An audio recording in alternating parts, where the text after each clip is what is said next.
Hello, thanks very much for joining us. This is, we're looking forward to this afternoon. Victoria and I have just been catching up on women's football, but we're looking forward to going through this session with you. This is our third session. In fact, it's Victoria and I's third session talking about this very subject.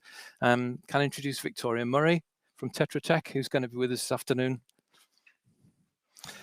Victoria, I think we're just looking back at the dates. I think the first time we actually did this session was when the resources and waste strategy first came out, and I've got January 2019 in my diary, Victoria. Yep.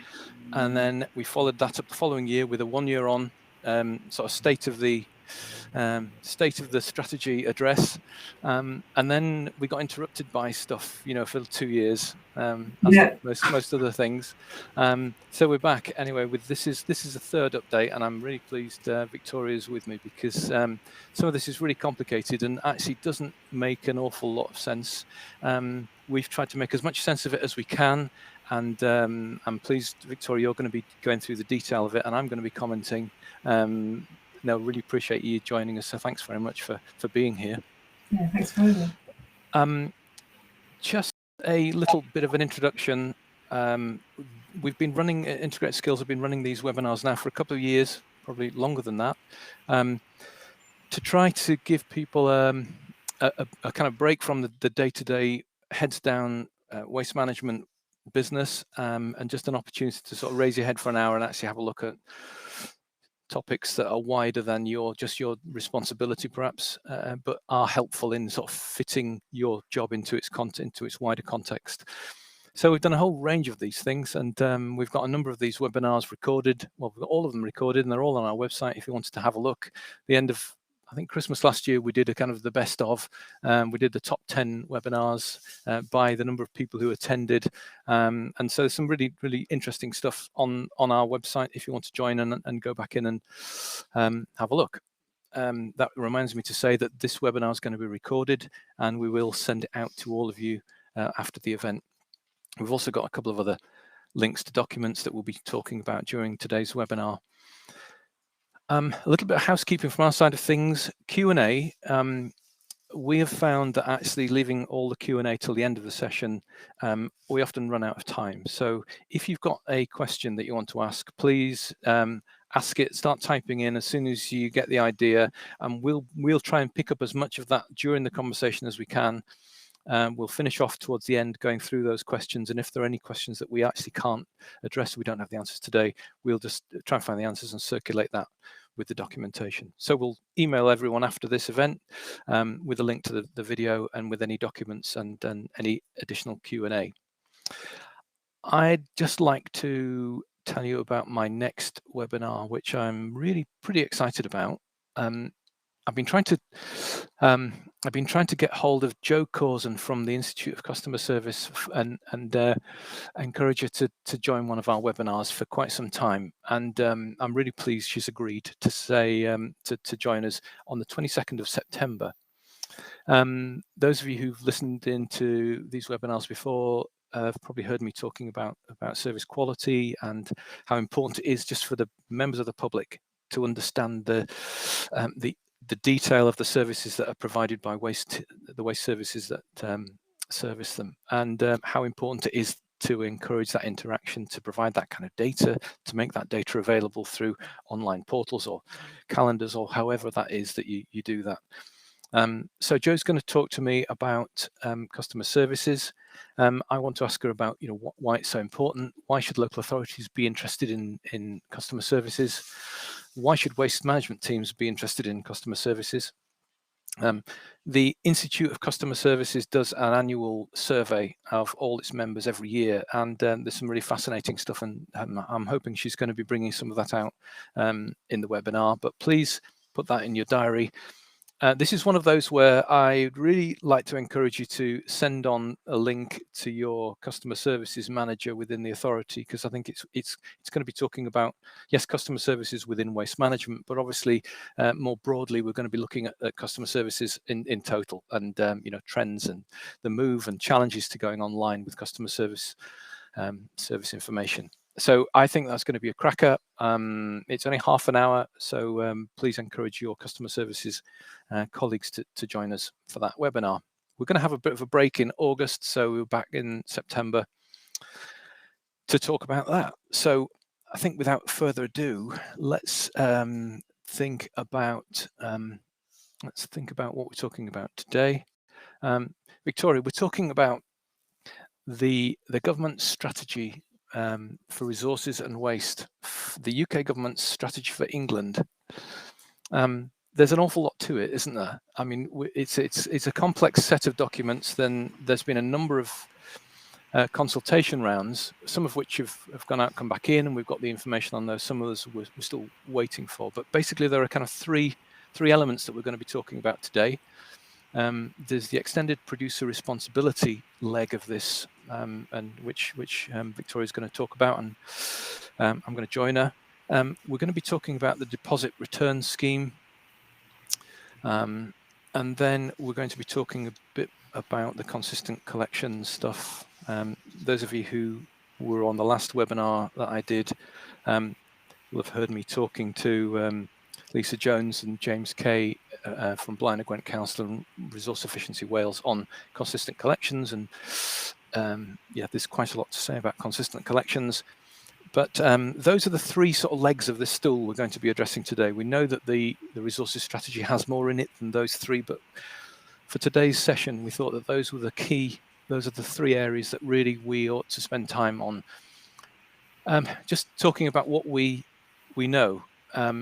Just a caveat for this, Victoria and I were talking earlier about this. We don't know all there is to know because there's so much of this is yet unknown. But at least we can sort of point you in the direction of what we think is known today. So that's really what we're going to do. Again, please get into your Q&A. Please start asking questions as soon as you think about them. We'll kind of mix and match with the presentation. But at this stage, I'm going to hand over to you, Victoria. Is that okay to go through some of your presentation? Let me just get the right presentation though, Victoria. Just bear with me a second.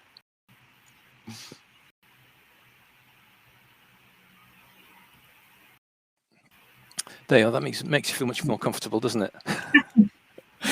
Have the technology. Yeah.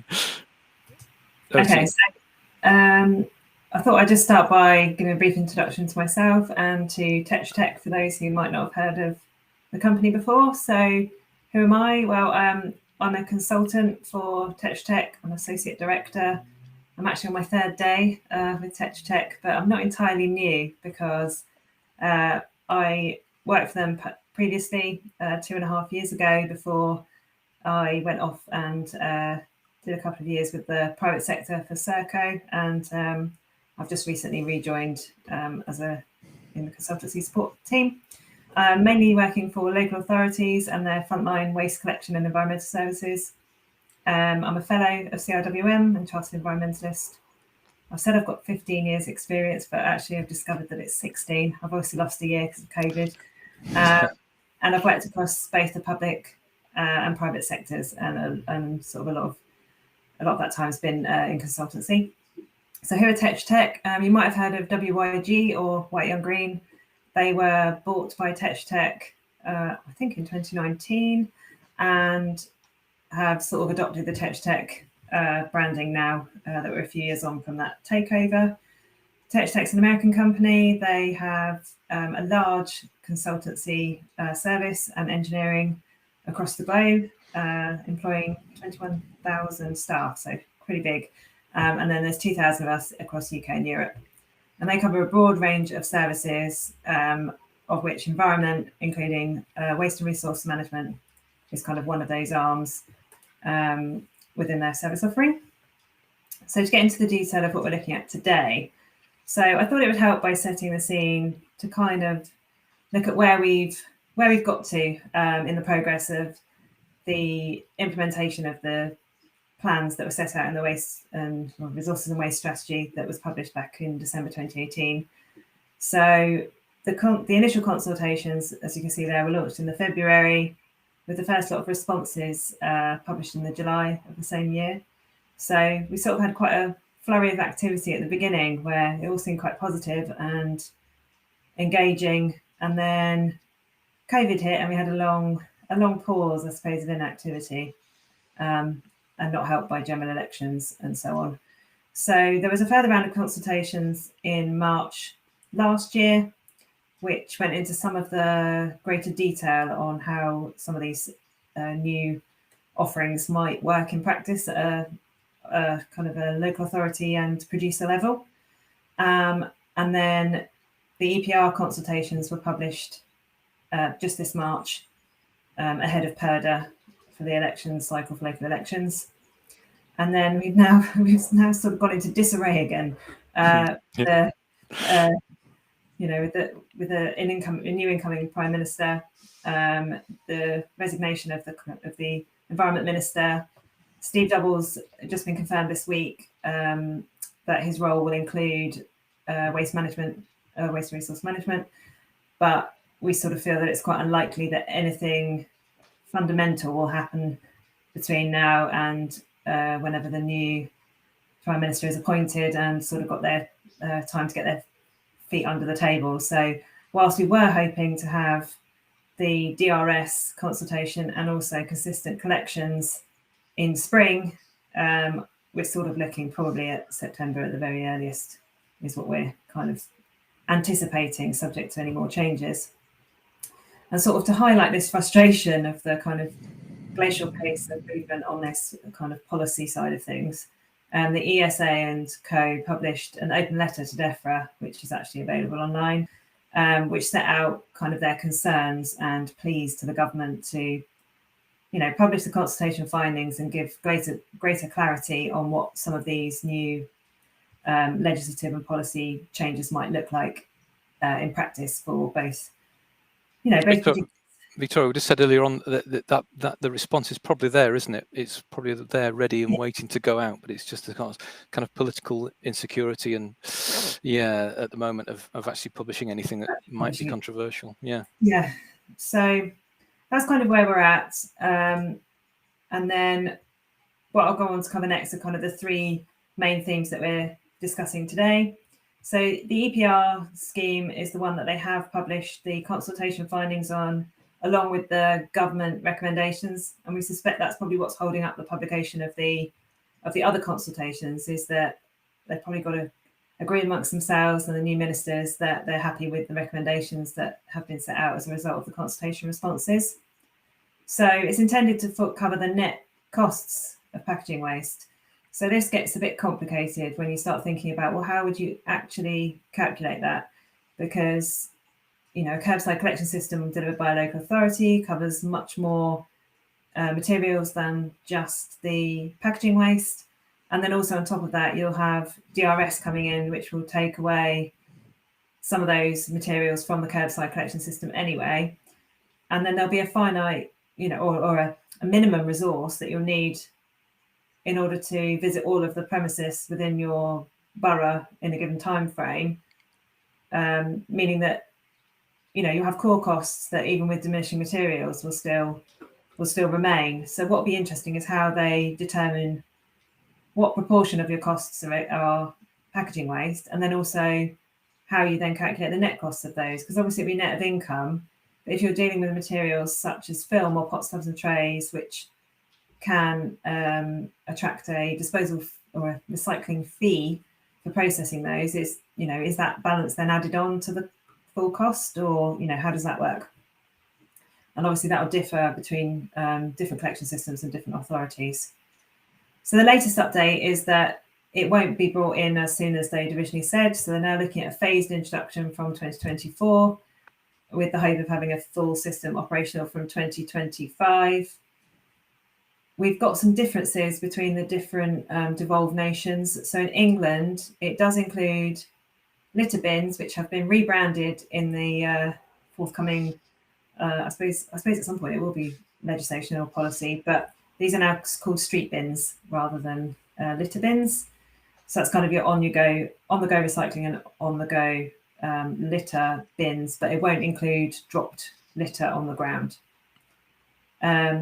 Packaging must be labelled from 2026, and they've decided that biodegradable packaging will be labelled as do not recycle. And I think this is around the confusion of people trying to home compost bioplastics or them ending up in the curbside collection scheme. The They have now also confirmed that the scheme administrator will be a public body. So there was some question mark around whether it would be a private organisation, a bit like the existing compliance schemes that you have for other material streams, that sort of support the PRN system. But they've now actually announced that it will be someone like DEFRA or the Environment Agency, but that's yet to be confirmed,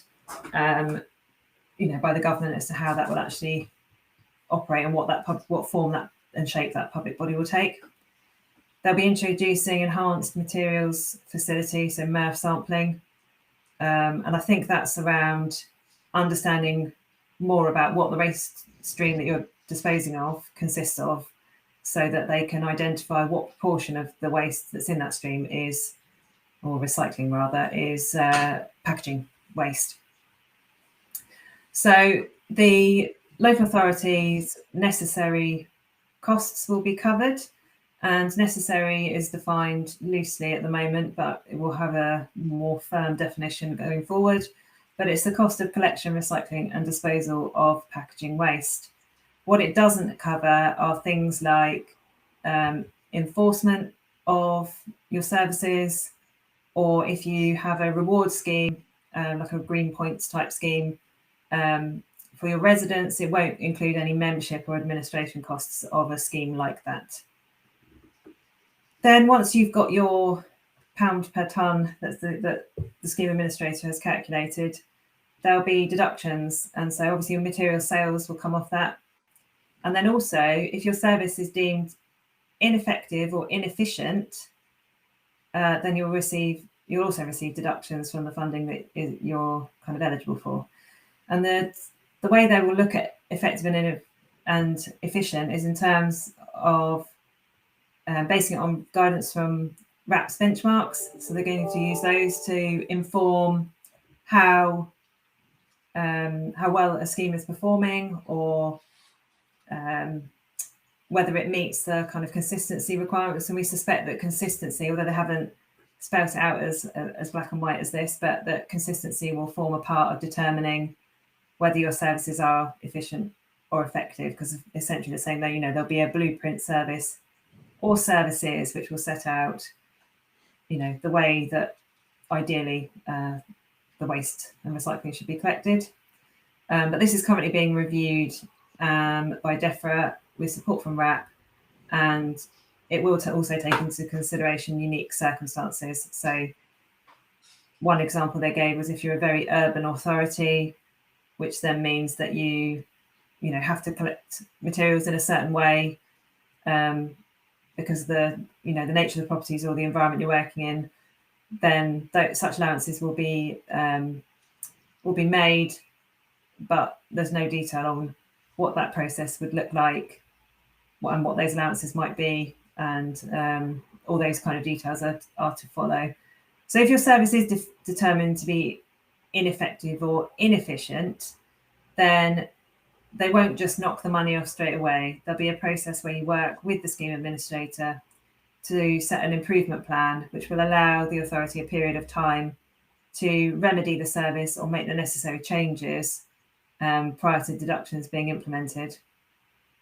And where this might get quite challenging is if you're in a contract which has, well, not even necessarily a contract, but if you have a service which is reliant on, certain infrastructure or vehicles or containers that you have purchased that are to be depreciated over a certain life, and then the scheme administrator is saying, well, actually, you're not effective or inefficient, you're not effective or efficient, therefore we're going to reduce the payments you're entitled to. So I think there'd be a bit of a cost-benefit analysis for authorities that do fall into that category to work out, well, what's the cost of change going to be in the short term? Or do we have to accept a lower revenue through the EPR scheme until such point as we're ready to make the change and it's cost-effective to do so? So DEFRA is contacting authorities for their inputs, and really what they're looking for here, from what we've been told, is data to help them set these benchmarks, both financially, so how much does a given collection service cost, what proportion of materials are packaging, those types of information, because what they're probably looking to do is to have something similar, although it might have more granularity, to the RAPS, rurality and deprivation kind of matrix. So at the moment, there's different classifications of rurality and deprivation that then kind of puts your authority in a box. And what they're looking at is effectively how many boxes do we need, and then you'd be benchmarked against other authorities that sit in the same box as you to determine whether you are effective or efficient, and what your necessary costs are. And they've also confirmed that it excludes commercial waste. So we think that there might be some challenges, particularly where authorities co-collect curbside household waste with commercial waste, and what that might mean, and also what it might mean for other types of waste that's similar to household waste, or that's household waste but that you can charge for, so stuff like Schedule 2, which hopefully will come out in the finer detail as it arrives. So I think that's where we're currently at for EPR. I've just got a thought, Victoria, on you know, from a waste management point of view, this looks quite a scary change to the you know, the day job. It looks like quite a radical diversion from what's come so far. But actually, you know, many people, and you know, we've all been reading about polluter pays principle for absolutely years. And actually, you know, the principle of EPR is really good, isn't it? And in fact, you know, from an authority's point of view, you know, some people would argue, and I would probably join them, that manufacturers have not been fully costing all of their product because they've not dealt with the whole cost of that. They've not dealt with the collection and disposal of the waste materials for many years, and that's something that's been carried by local authorities, you know, local council taxpayers for many years. So it's a kind of way of manufacturers paying the full price for manufacturing that product, you know, so they're not just reliant on local authorities doing that work, and they're effectively getting that element for free. So it's a good thing. And the second thing I've thought of is it will be a new funding stream for authorities, which is good. There is a funding stream. I mean, you've just alluded to how complicated it might be to actually work out exactly what that funding is going to be. If it's slightly awry, then, you know, DEFRA have said there's going to be an appeals procedure where you can actually challenge their you know, definition of where you fit into those categories and that income. So there is an appeals procedure, but actually, I mean, just to think about the fact that it is a funding stream, which is positive, and it's kind of properly picking up the full cost. So you've got producers, manufacturers fully paying for the cost of that product. And I've often sort of thought about it in, you know, whenever we buy anything, you know, we have it delivered, we're kind of effectively paying for some of the product twice, because we're paying for the product to be wrapped and transported in cardboard, and then we're actually paying to have the cardboard then transported and, you know, collected, transported and disposed of effectively. So you're kind of paying for that cardboard twice. But just to say that it's good that it's a funding stream, but just to put that in context, I think our recommendation would be from today would be, you know, don't go away and either have a party and spend all the money before you get it, because it might not be very much money. It could be quite a limited amount of money that you get. It could be quite laborious getting it, but there will be a funding stream. But also just think about the fact that it's going to be a tapering funding stream over time.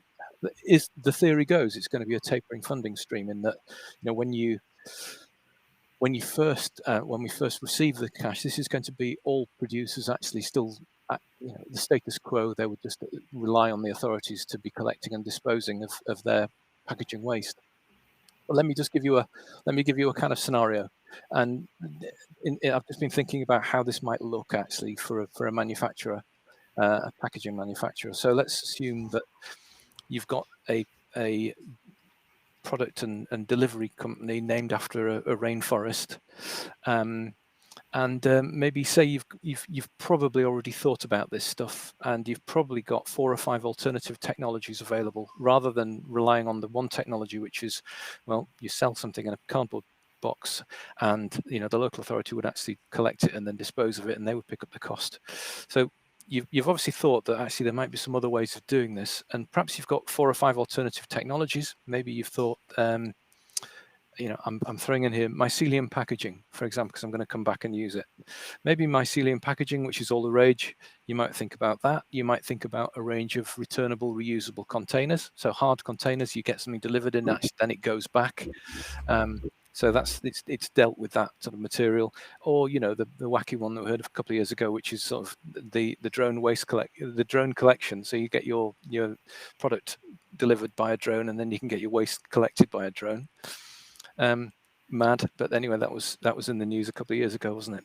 But let's go with the let's assume that the mycelium packaging option is that particular rainforest producer's preferred option.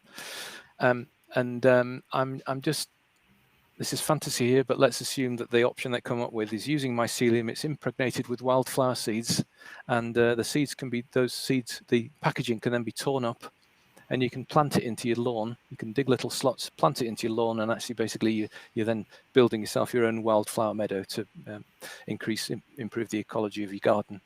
Okay, this is a more expensive option though, bear in mind, than the free collection and disposal model, but if it's cheaper than paying the EPR fees, you're actually incentivizing the development of that alternative option. And then you think, well, it might take a couple of years for this method, this mycelium method impregnated with seeds, to be developed, and in the meantime, you know, you'd rely on the local authority payments method. But actually, once you've got your product to a stage where you're ready to launch it, then there will be no more use of the local authority collection and disposal route, and obviously your packaging would disappear, and that funding route would stop. So, I mean, that may be a silly example, but it's a kind of an example of what the EPR is supposed to be doing. It's supposed to be encouraging innovation and, you know, fresh ways of thinking about waste and resources. You've got a slide there, Victoria. Do you want to go through the machine, the NEE machine? Yeah, so we've got the packaging that's placed on the market, obviously, and then there'll be what they're defining as modulated fees. So essentially, the more difficult your packaging is to recycle, the more you'll pay. And then presumably over the course of time, as Stuart was saying there, people will refine their products, make them more recyclable if it's cost effective, because they would have to then pay less to place that packaging on the market. Then you'll have the authorities calculating what their net costs are, and then there'll be sort of a check and balance. So one thing they have said is that what the scheme administrator, you know, it will be very clear on is that it must balance its books. So the amount of money they pay out will only be based on the amount of money that comes into the system. So I think this is an added complication in them trying to determine what money might be available to authorities, is because until they've kind of pressed the go button for producers, is they don't actually know how much money will then be available to allocate out to authorities. So there's then a question mark of whether, you know, it's how, you know, what comes first. We've got to work out what the net costs will be first in order to then calculate the total modulated fees that you need to recover. But then obviously if people's products become more recyclable and that's a diminishing fund stream, how do you catch up, basically? How do you close that gap? So I think that's the challenge they've got, really. Yeah, you mentioned earlier on about consultation, that DEFRA are keen to consult with local authorities. Can I just encourage everyone to actually have a look, if you've not seen it already, the DEFRA, CIWM DEFRA video. Barbara Leach and Jack Ambler are talking about the EPR scheme for waste and for litter. Litter, I'm not sure that we're going to have time to get into the litter side of things, but you know, that's quite an exciting prospect for anti-litter initiatives, actually, you know. But anyway, more of that probably at a different time. But we'll put a link to that video in the detail we send around after this webinar. But it's really helpful. But actually, I think probably what you might conclude is this is very, very early days, and they're still trying to fathom out much of this stuff. And Victoria, given that you just mentioned there the 24, going live with this in 2024, it doesn't give an awful lot of time. And my guess is that there's going to be an awful lot of kind of guesstimation going on for the first few years until they actually work out the formula. Yeah, so I noticed that one of the attendees has raised a question there about when these finer details might be available, and actually DEFRA is suitably vague. And I think that's partly because genuinely they don't know. A scheme administrator's got to be appointed. They've then got to work out what sort of IT systems they might need to, manage this and administer it. And also it's the data gathering exercise in terms of, working out what the net costs are, how we make sure that those net costs are accurate going forward. And also what they have said is that for the first 2 years, the payments will be based on kind of forecasts and budgets, because again, we won't have full details on the amount of money coming into the system to understand what money's available to then kind of divvy out the other end. So yeah, I think there'll be a period of adjustment on both sides. I like that. Yeah.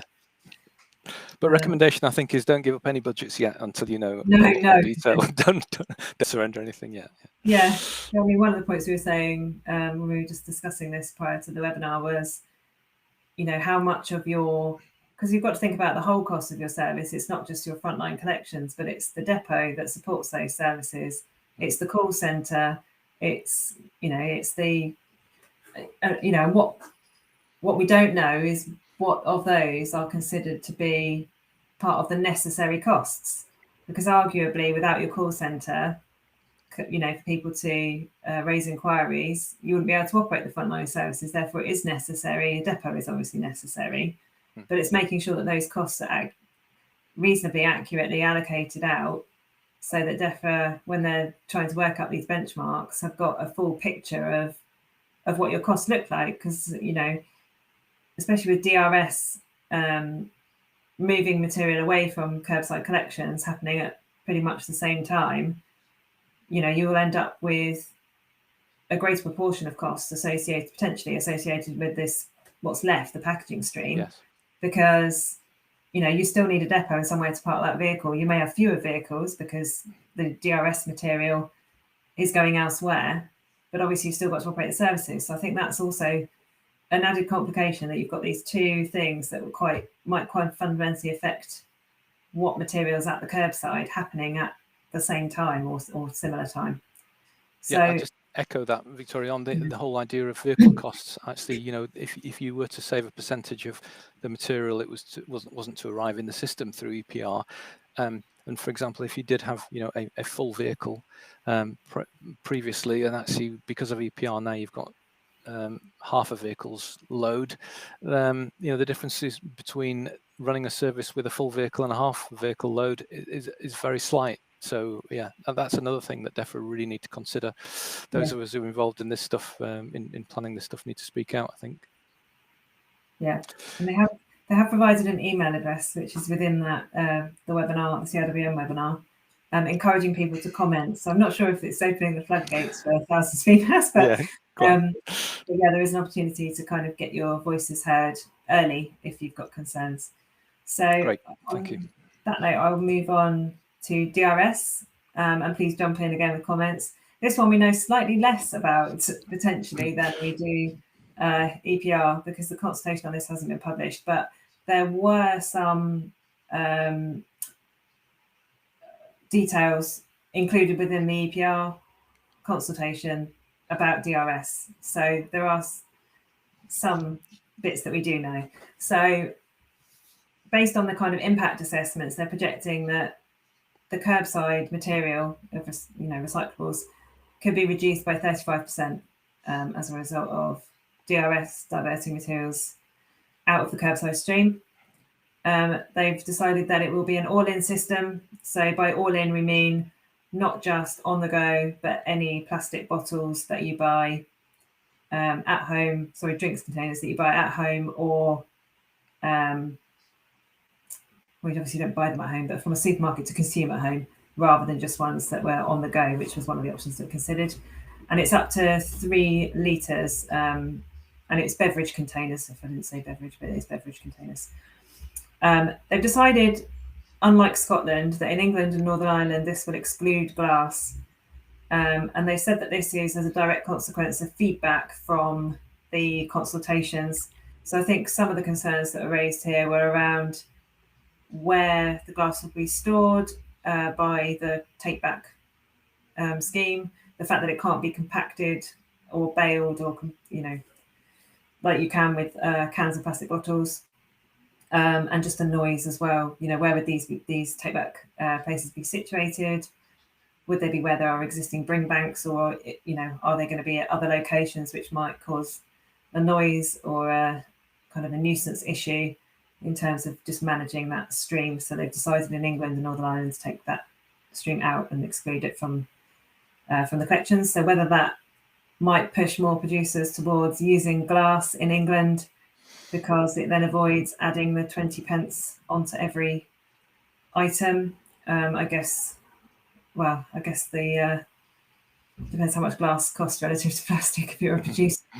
There's lots of considerations, I think, for producers in terms of how you work out what your packaging will look like going forward. So unfortunately, we've still got no real firm clarity on timescales. And by that, I mean sort of the implementation plan for at what point we'll start to know greater detail on where these take-back schemes will be located, who will manage them, who will be responsible for it, who will you know, manage the check and balance in terms of the deposits and the well, I suppose the deposits and the returns, the financial aspect of that, how people will get the money back. So will it be reverse vending machines? Will you scan an app on your phone? Will you, you know, will you get tokens? You know, none of that detail is known, but they are very closely watching what's happening in Scotland, and Scotland have announced that they are going ahead. Is it next year or 2024? 2023. It's actually starting informally this in August this year in Orkney. Right. Okay. So yeah. So I think that's why people were a little bit surprised that glass was out, because all along they'd said we'll model the Scotland method, and then obviously glass has been excluded. So it might have an impact on on service efficiency, as Stuart sort of mentioned earlier, because of, you know, you still got to visit the same number of properties, but with 35% less material potentially. So does that mean your frequency of recycling collections might reduce to account for that? Obviously, you've got the number of vehicles that you have today to provide that service. They might be depreciated over a period of time that goes beyond the implementation of this. How is that managed? And how does that affect what's considered efficient under EPR? And those are kind of things we don't have any answers to. And I think that's one of the key challenges for local authorities, is that DRS and EPR are very interwoven, and really we won't know the full impacts of either of those until they're up, until they're up and running. So it's a bit chicken and egg. I think one thing we can probably conclude, though, is that local authorities are going to have to get, if they're not already collecting glass, or they're going to have to rethink about the glass collections, because that's probably not going anywhere as part of the new DRS proposal. Yeah. So we kind of, well, you'd be left with glass and paper, kind of the main, and then also kind of your food cans and other plastic containers and bottles that aren't beverage containers. Yes. And obviously pots, tubs and trays and film. And we'll come on to a bit more about the streams, or sorry, the materials that might be in the recycling stream as a result of the feedback we've had on the consistency piece. So as we said, we don't really know whether digital DRS could be an option. There's some real problems with that. One being that at the moment, if you buy a can of Coke, it probably has the same barcode as every single can of Coke in that batch, possibly more than that batch. I don't know about barcodes, but lots of them. So at the moment, whilst barcodes aren't unique, the system's obviously open to abuse. If you could buy one can of Coke and scan 50, and then who would know that you've only got one? How do you manage that? So whilst there are trials going on of a digital DRS scheme, they are using QR code stickers that are uniquely coded. So you're given a pack of stickers, you stick them on the things that you put in the recycling, you scan them, and then you get your deposit back. But obviously, in order to operate that scheme in practice, you would need all of the producers to be on board to change the way they currently print their packaging so that every single item has a unique barcode or QR code of some description. So you kind of need the whole of the packaging industry on board, of the DRS materials, in order for that sort of scheme to work. And it's whether that's a realistic option. And clearly Scotland are pressing on without that being the case at present. So I think that's kind of all we know about DRS. We know it's coming. We know it'll impact curbside collections in the range of materials that will be left available.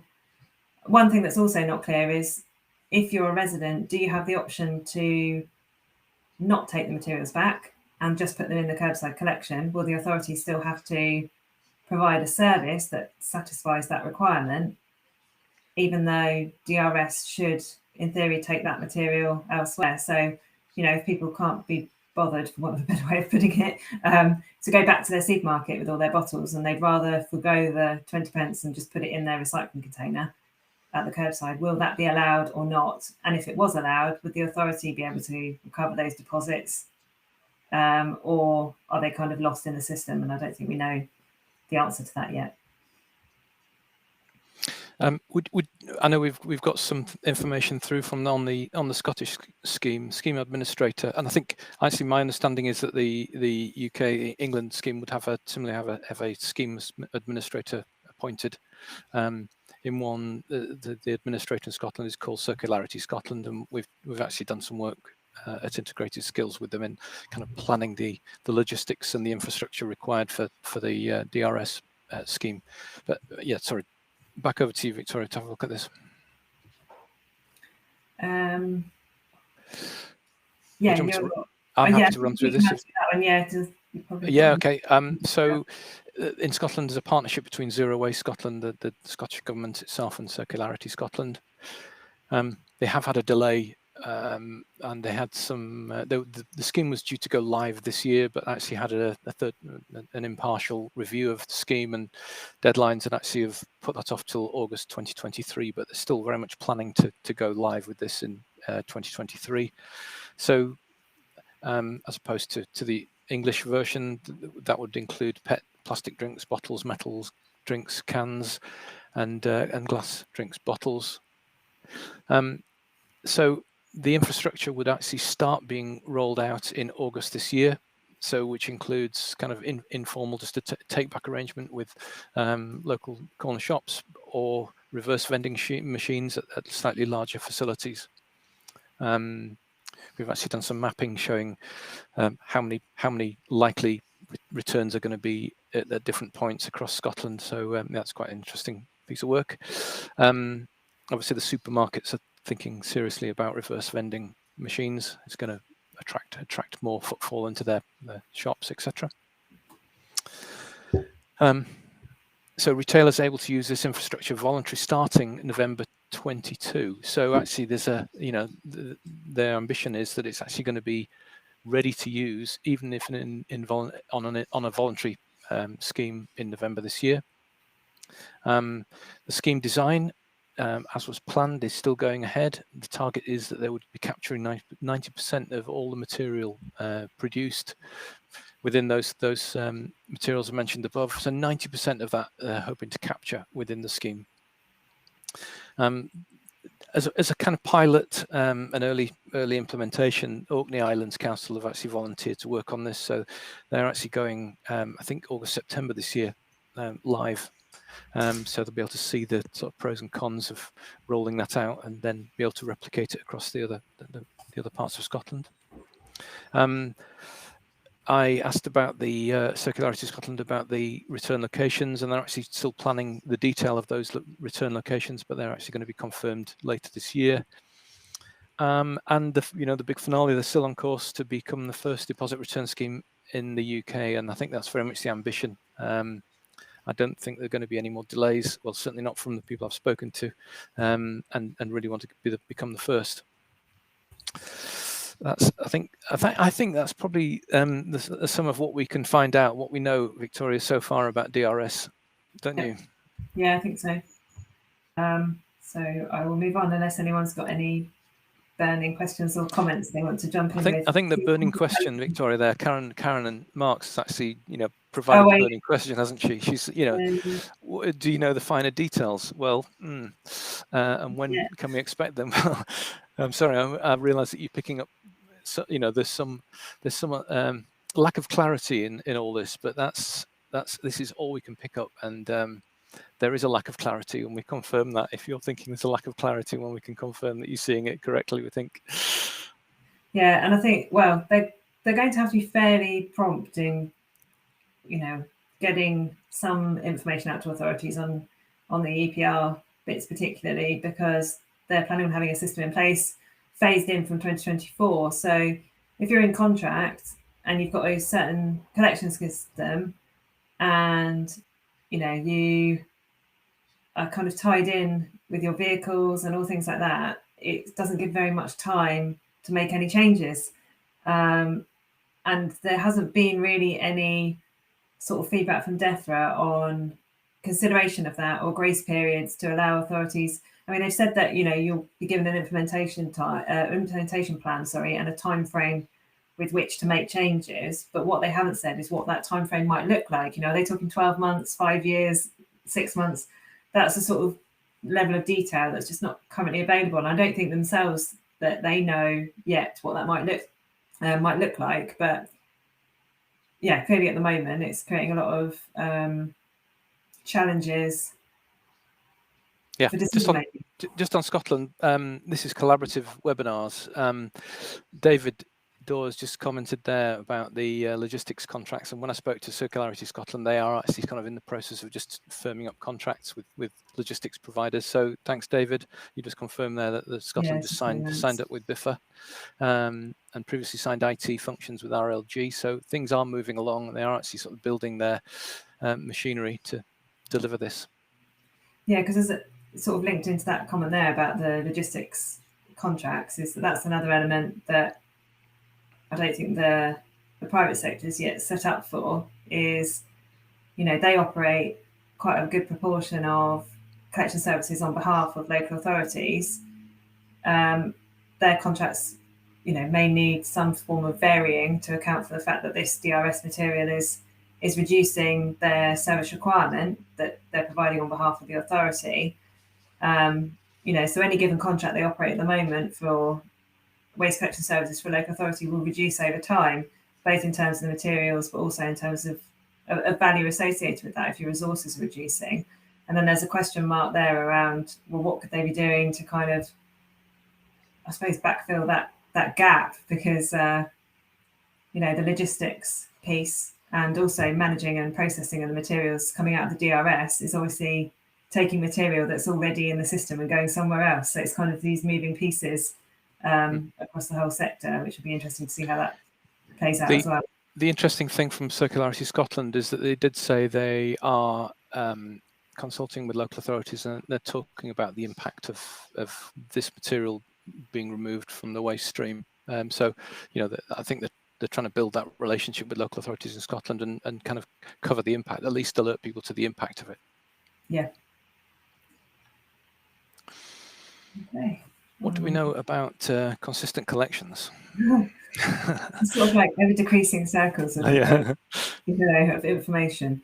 So this one has been talked about an awful lot, and it's been a topic, or the commingled versus curbside sort debate has been raging in the waste industry as long as commingled's been around, and this kind of quite closely links to that. So back in 2016, RAP published their Greater Framework for their Framework for Greater Consistency, which we kind of think that and the Welsh Collection System Blueprint are potentially two kind of options that might be looked at as a gold standard, although there hasn't been any confirmation that would be the case. But we think that based on the information we have available, that whatever is deemed to be the consistent collection kind of piece, whether that's just consistent materials or whether it goes into a greater level of granularity on that in terms of what can and cannot be separately collected from each other, might then be used to determine what's effective or efficient in terms of EPR funding. So it'll be very interesting to see what comes out of this guidance when it's published. It will also set the standard against which TEEP is measured. So TEEP has been tightened, and basically they're saying that the previous arguments around what was technically practicable are kind of are going to be very difficult to justify going forward, because essentially if it's being operated somewhere else that's similar to your benchmark group or in your benchmark group, depending on how they decide to define those, then they've proven that it's technically practicable. So while they haven't published what this might look like, the message has been, throughout these consultations that TEEP will be tightened. Not that it was a particularly strong kind of stick for change, for want of a better way of putting it, when it came in.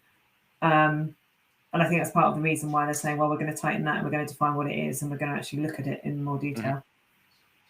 In terms of the materials that we're looking at for consistent collections, we know mostly what these are going to be. So we know that it will be the paper card, plastic bottles, pots, tubs and trays, steel and aluminium cans.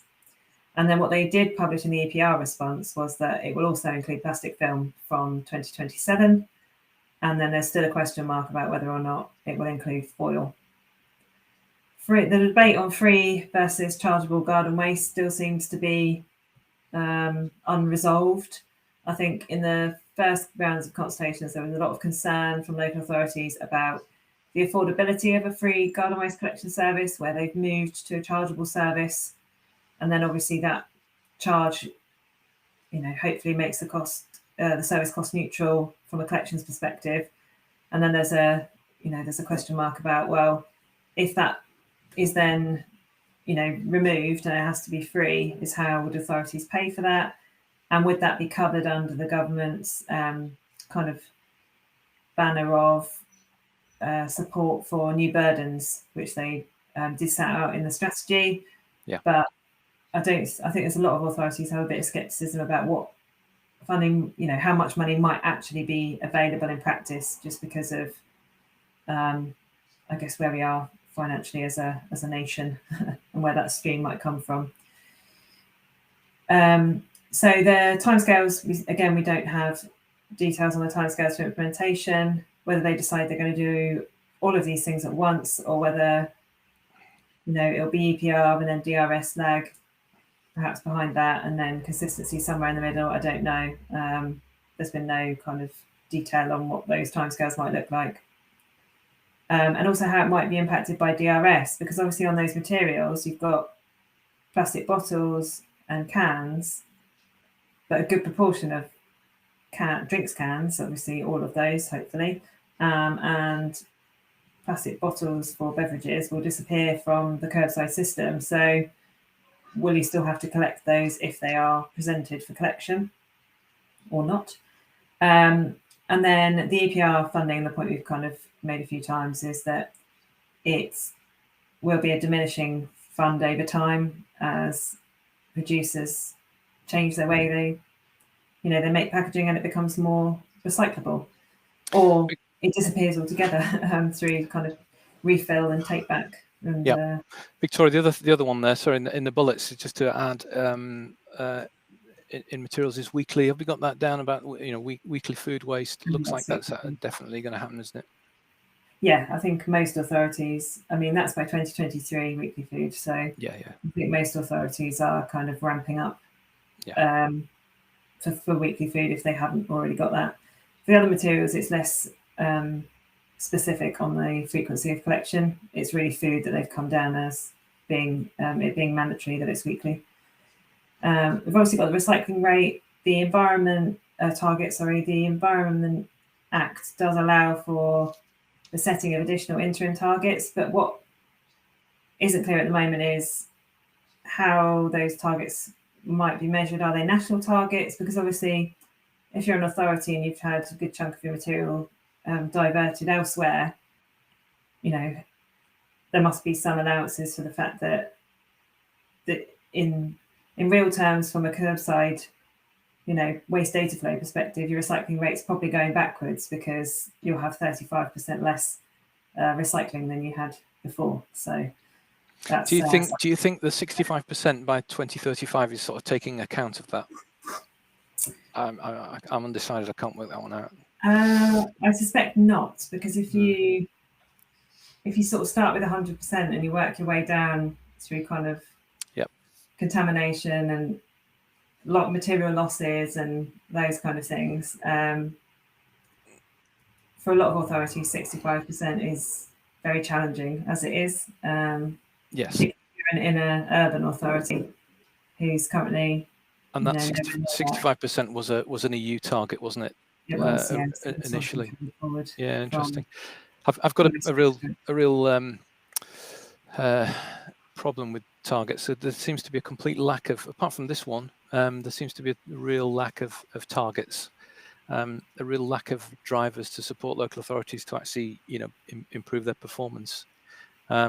The nice thing about targets is if they're mandatory, then it means you've got to do them and you've got to find the funding, and it helps local authority members and officers to sort of prioritize their spending, and it means that actually, things can get done. But 65% by 2035, I was just thinking about this. I think some of the highest English authorities are currently around 62 and 63% recycling in 2022. That means what they're going to do for the next 13 years, apart from kind of lose impetus. And then I know I'm harking back to my webinar, the last webinar, which was on how Wales are doing, and all of the Welsh authorities are actually met 65% by 2021. 4 of them have already met 70%. It just strikes me that if you provide targets and you provide the mechanisms to do that, then authorities can kind of respond. But it just seems that this strategy really does leave authorities hanging, really, without being really sure what to do about it. I know that the government have said that they will add targets as they feel fit, but it's very difficult to sort of plan your business around that, isn't it? Yeah, and I think the other point we were discussing the other day that sort of seems a bit lacking in this kind of whole package is waste minimisation. There isn't much focus on driving down the residual waste stream. Okay, we've got food waste as a new stream, but in terms of sort of pure behaviour change, changing buying habits, and I guess the cost of living crisis might inadvertently solve that to some extent. But that's not really the way you want that to work, is, people can't afford to buy things, so they don't.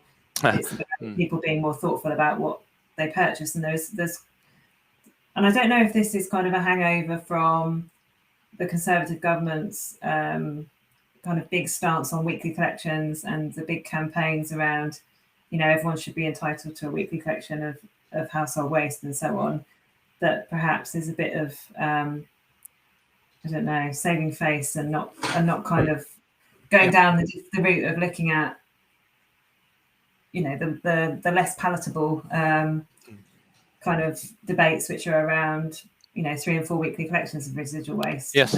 Yes. Just a quick sales pitch for my own webinar with the Welsh guys a couple of months ago, and I thought what they had to say was very impressive, and I'll put the link on there for that webinar. But it's just so interesting to hear how ambitious they are. Actually, they've got a proper platform of really ambitious strategy, guidance, legislation, targets, penalties for not reaching the targets, but also a real emphasis on education and enforcement. And some of the outcomes are really super impressive, particularly Blaen y Gwent, where they've reached 65%, and actually it's in a really difficult part of Wales, economically very challenging. So it is possible, but it just strikes me that overall, Victor, I don't think there seems to be a kind of lack of coherence and a lack of ambition through all of these policies. I'm not sure this 3-legged stool is going to be particularly strong. I don't know about you. Yeah, I think it's the funding aspect, isn't it? the Welsh government set it as a very key priority on their agenda, and provided the necessary funding for authorities to support a more expensive collection system than a commingled, and got a lot of authorities to move to source segregation. They reduced the contamination, and we didn't shy away from restricting residual waste, either through reduced frequencies or limiting the amount people can put out through smaller containers, or restrict the number of bags. And I think a lot of it is just that they had the ambition and the funding, the financial backing, because I think that's what's been lacking really, is that through the kind of the financial crisis and onwards, local governments in England have seen nothing but budget cuts really. There's been no additional funding for any of these new burdens as yet. And we've got a lot of waste infrastructure that's kind of on its knees, and where's that money going to come from in the future, especially when you've got ministers saying they want more of the material that we collect to be handled, processed, managed within the UK. And then at the same time, you've got authorities, county councils, waste disposal authorities, kind of on the verge of bankruptcy with aged waste infrastructure. And you think, well, what happens here? The only you can see a future government bailout potentially, but it's very difficult without the money to kind of make the step changes that they've managed to make in Wales. Yes, yeah, true. I realise that time is escaping us, and we've got another comment there from thanks, David. Just change following consultations was made. One change was providing more funds. I know government announced more funds for promoting recycling to the public. However, at the moment, nothing seems available until the new EPR system actually starts. Yes, I'd just underline that I've not seen any notification about the funding for that. Have you, Victoria? No, I haven't, and I think they're also probably hanging back on the consistency of collections, because they'll be arguing, there'll be a single. I don't know if they're thinking similar to the Recycle Now branding, where you'll be able to tap into a pool of resources that promote a consistent suite of materials. Therefore, it's easier to communicate your recycling services to the public, because everyone will be generic print run. And then it provides the opportunity to offer national campaigns, television promotions, things like that, online adverts, but only if we can get consistent to be consistent enough that makes sense to people. And that's one of my concerns is what does consistent actually mean? Does it mean all the same from the same colour bins at the same frequency, or does it mean all the same materials in whatever way, shape or form you want to collect them? And I guess time will tell how consistent really is. I just wanted to run through, we've already overrun, so I'll be quick, but some potential consequences that we've kind of picked up in going through the kind of the updates and where we're at, is that given we're in a cost of living crisis, could there potentially be a double hit? So EPR, if you're a producer, you've got to find that money somewhere to pay your modulated fees. Logically, you think you pass that on to the consumer by increasing the cost of your products to then pay for the disposal that you've now is a new cost to you as a business. And then also you'll have other products which then will attract the deposit. And whilst that is something that's refundable, you've still got to be able to afford that extra 20 pence for every single bottle that you purchase at the point of purchase. And, that is a challenge when, you've got people who are using food banks and living on the breadline. So I don't know how much of the impact assessment has kind of looked at that, particularly given that we're at inflation of 9.1% at the moment. So good point. Challenging how that might play out. So there might be a lot of kind of retrofitting and upgrading of infrastructure potentially, where we've got new materials. So I live in Hampshire. We currently only collect 4 materials at the curbside, don't collect glass, no film, no plastic pots, tubs and trays, and none of the waste infrastructure that we've got at the moment, or vehicles or collection systems are set up to take those additional materials. So what does that mean? Who's going to fund that cost? Is that an essential cost or a necessary cost? Sorry. And if you're talking about building a whole new facility, that's a very big necessary cost. You know, we're not talking about pounds per tonne. We're talking, you know, a significant capital investment. And where's that? How does that sit in all of this? Another one for probably some of those on the call will be the inability for local authorities to make decisions about the future of their services. So if you're at a point where you are looking to renew a contract or buy new vehicles or build in new infrastructure, you know, you're probably at the point where you're either trying to hang on, extend, limp on for a few more years, try and work out what's happening, because the risk is you invest in the wrong thing that's then deemed to be ineffective or inefficient, and then will have an impact on how much funding you'll get through EPR. So yeah, hold on to your budgets if you can. There's also the long-term impact, which we touched on quite a few times, around the diminishing funds as packaging reduces over time, and then what do authorities do to plug that gap that starts to appear. Inefficiencies, because obviously there's a minimum resourcing that needs to collect the materials that are left, but that might not be the most optimal if you had all of the materials, because it might have been designed at a point in time.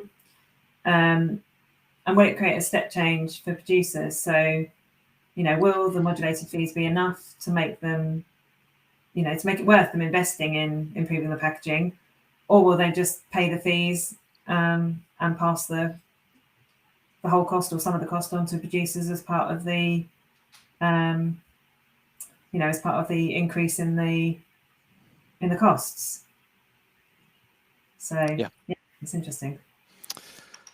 Victoria, thank you. That's really been, well, I'm saying it's really helpful. I think it's we're both of us, we're aware that it's kind of as helpful as we can be at the moment, because we've scrambled around for all of the data that we can find on the where we are at the moment, and I think we've given a good sort of I hope we've given a good showing of some of the challenges and what's not known, as well as what is known.